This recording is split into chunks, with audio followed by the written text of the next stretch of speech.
નમસ્કાર મિત્રો, તો અમે લઈને આવી ગયા છે દાંતીવાડા ડેમના સમાચાર. તો તારીખ થઈ છે 7/9/2025, સમય થયો છે 10 વાગે. તો વાત કરીએ બનાસકાંઠાનો જીવાદોરી ગણાતો દાંતીવાડા ડેમ. તો બનાસકાંઠામાં વરસાદી માહોલ જામ્યો છે ભરપૂર.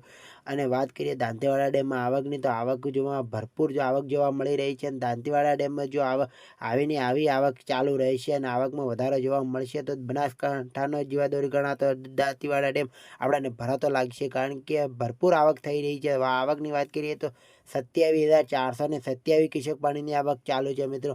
અને સપાટીની વાત કરીએ તો 589.35ની સપાટી પોણી પહોંચી ગઈ છે. અને ભયજનક સપાટીની વાત કરીએ તો 604 છે મિત્રો. તો સપાટી પોણી પહોંચવા આવી છે, ભરપૂર સપાટી વધી રહી છે. અને મિત્રો દાંતીવાડા ડેમમાં પણ આવક ભરપૂર જોવા મળી રહી છે. તો દાંતીવાડા ડેમના સમાચાર પલની અપડેટ જોઈતી હોય તો ચેનલને સબસ્ક્રાઈબ કરી દેજો, વિડીયોને લાઈક કરી દેજો, જેથી કરીને તમને Dantiwada dam, Sipu dam, Mukteshwar dam અને ધરોઈ ડેમ, આ 4 ડેમોની માહિતી મળતી રહે. ઓકે મિત્રો.